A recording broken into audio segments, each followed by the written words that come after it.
Algebra is more or less one of those classes that on Monday, let's say you don't go to school Monday. Y'all have algebra on Monday. Let's say Tuesday, you come to school but you didn't really understand Monday. Are you understanding Tuesday? No, let's say Wednesday, y'all have a quiz. All right, how well are you going to do on that quiz? Not so well.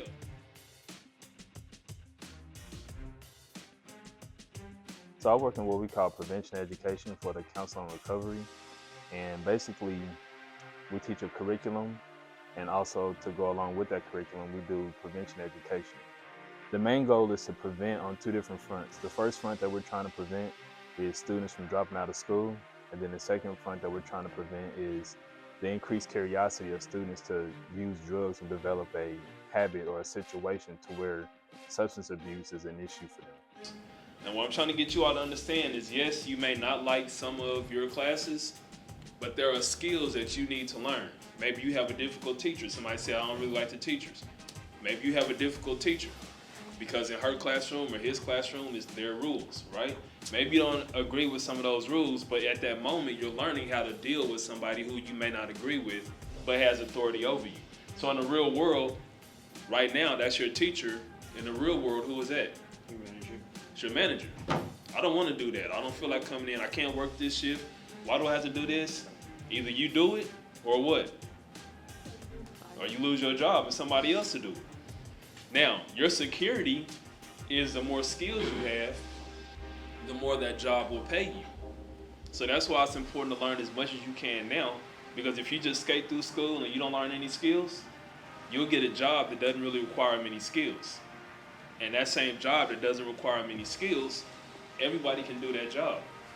So therefore, if you don't want to do it, then go find some other job. We'll fire you and get somebody else. But if you have a job that specifically you are great at, when they get rid of you, they're also getting rid of the work that you do. So I say all that to say this: adversity comes in a lot of different ways, but how will you handle that adversity? And that's what we're going to be talking about here.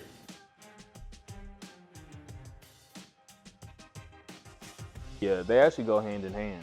And that's why I like working with the defender so much, is because it's a job, but it doesn't really seem like a job. You know, when I go to, yesterday I was over at the Knipple Education Center, and the Knipple Education Center is the alternative school for Aldine ISD.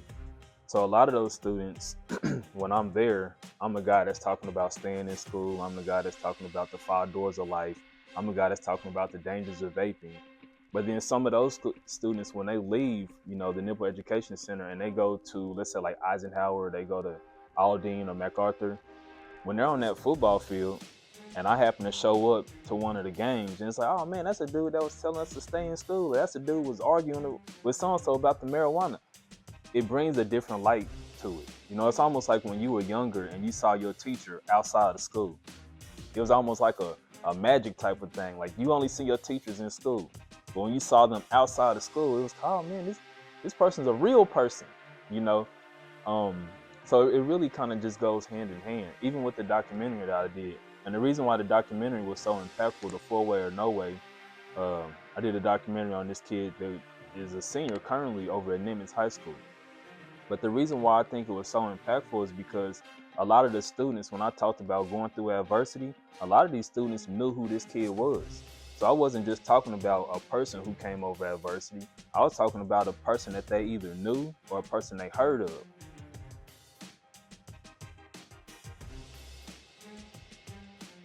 I think what I get is the fact that it's a job, but it's almost like I'm going to school again. You know, every year it's almost like I'm going to school again. And the things that I give them are some of the things I wish that people would have given me while I was in high school.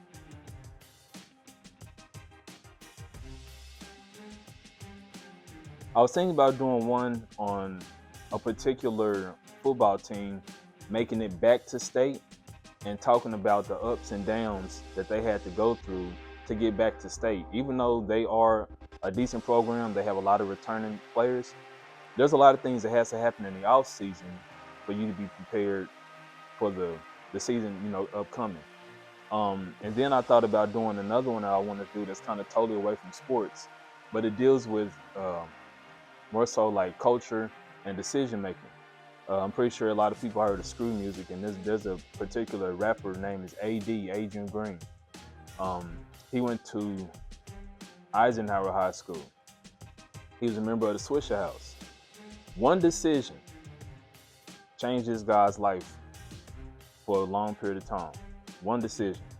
And that's why I talk with students. You know, you can do whatever you want to do, but what happens when that decision is made and then you have to live with, you know, some of those realities that come with that decision? Would you still make that same decision, or would you change some of what you're doing? And in his situation, one decision got him 50 years in the federal penitentiary. One decision. And he was able to fight his case and fight his appeal, so he gave 30 years back to the state. And so he only had to serve 20. Well, he's out now, but he's 20 years removed from society. So my documentary that I'm gonna work with him on is, growing up, what kind of enticed you to be a rapper?